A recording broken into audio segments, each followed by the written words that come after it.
जनता dictatorship को नहीं मानेगी कि हम वन मैन पॉलिटिक्स को नहीं चलने देंगे। हमें गरीब की झोपड़ी में दिया जलाती हुई उस माँ के लेवल पे देखें। जब हिंदुस्तान पे कभी कोई बात आती है तो हम सब एक हो जाते हैं। आज तो हम ऑपोजिशन बने हैं, इंशाल्लाह 29 में सरकार बनाएंगे।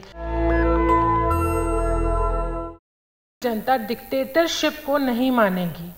हिंदुस्तान की जनता एक सेक्युलर फॉर्मेट पे, एक सेक्युलर फैब्रिक पे 1947 से चलती आई है, बल्कि मैं 1857 से बोलूँगी, जब झांसी की रानी तात्या टोपे ने बहादुर शाह जफ़र को अपना मुग़ल बादशाह, हिंदुस्तान का बादशाह माना था। ये हिंदुस्तान की जनता ने तभी अपना सेक्युलर फैब्रिक डिक्लेयर कर दिया था कि हिंदुस्तान कभी किसी एक मज़हब का नहीं हो सकता है।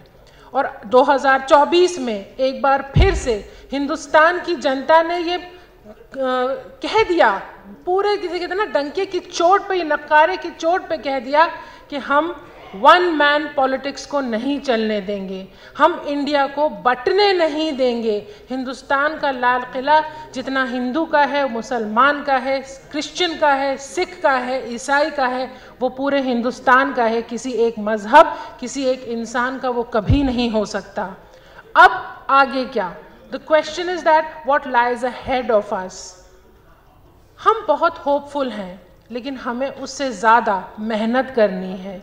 आज चाहे हम ग्रास रूट लेवल से देखें, चाहे हम हमारे जो सीनियर पॉलिटिशियंस हैं, हमारे एमपी साहिबान हैं, हमारी एमएलए साहिबान हैं, हम उन लोगों के लेवल पे देखें, चाहे हमें गरीब की झोपड़ी में दिया जलाती हुई उस माँ के लेवल पे देखें, हमें हर लेवल पे मेहनत करनी होगी। सर, हम बीइंग अ पॉलिटिशियन, जी हाँ, मैं एक पॉलिटिकल टर्म यूज़ करूँगी, ब्लॉक लेवल से यूज़ करना है, ग्राउंड लेवल से, बूथ लेवल से हमें काम करना है।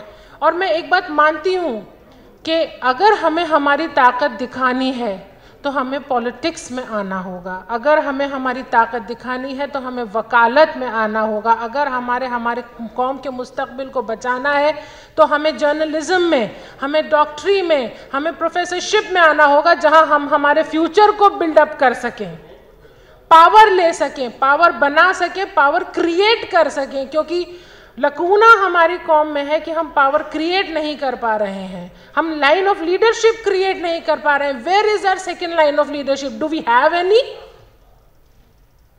क्या है हमारे पास एक सेकेंड लाइन ऑफ लीडरशिप?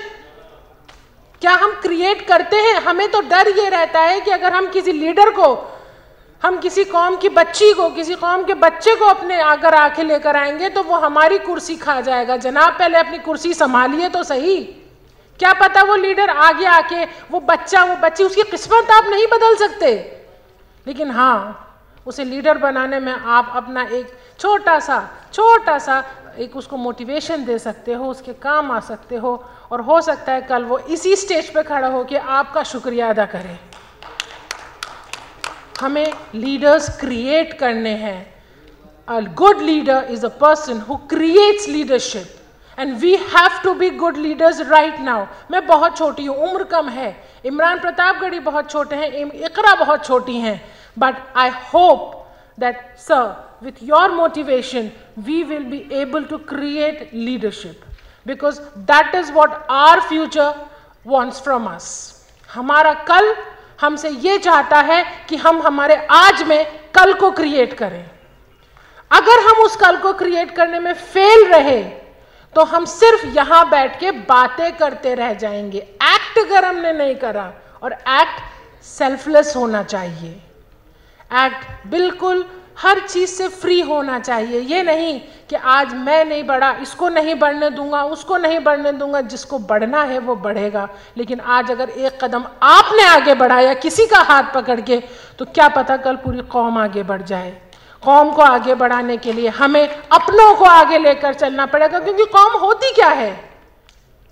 क्या सोचा है हमने कभी? कौम हम क्या हैं? कौन है? कौम आप हो, कौम मैं हूं, कौम हम सब हैं। कौम वो लोग भी हैं जो बाहर बैठे हैं, कौम वो लोग भी हैं जो इसका लाइव देख रहे हैं, कौम वो लोग भी हैं जो शायद कल इसकी न्यूज़ पढ़ेंगे। लेकिन उन लोगों को अगर हमने साथ नहीं लिया तो हम ऐसे ही सिर्फ इलेक्शन रिजल्ट्स को एनालिसिस करते रह जाएंगे। आने वाले कल के लिए हम उन लोगों के लिए थ्रेट नहीं बना पाएंगे जो हमारे लिए थ्रेट बने हुए हैं। To create a threat for someone threatening us, we have to be strong enough. And to be strong enough, we have to be united. Hindustan हमेशा आगे क्यों रहा है? हिंदुस्तान हमेशा ऊपर क्यों रहा है? क्योंकि हिंदुस्तानियों ने हमेशा ये दिखाया है कि भले ही हमारे मज़हब अलग हैं, भले ही हमारे स्टेट्स अलग हैं, हमारी ज़ुबानें अलग हैं, हमारे पहनावे अलग हैं, लेकिन जब हिंदुस्तान पे कभी कोई बात आती है तो हम सब एक हो जाते हैं। ये 2024 के इलेक्शंस ने भी दिखाया और ये आने वाले कल में 2029 में भी दिखाएंगे कि आज तो हम ऑपोजिशन बने हैं, इंशाल्लाह 29 में सरकार बनाएंगे, कॉन्स्टिट्यूशन को बचाएंगे।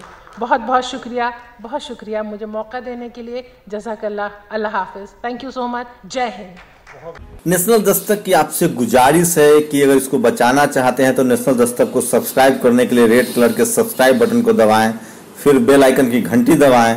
नेशनल दस्तक को बचाने के लिए बहुत जरूरी है कि हर खबर को शेयर करें, लाइक करें, कमेंट जरूर करें।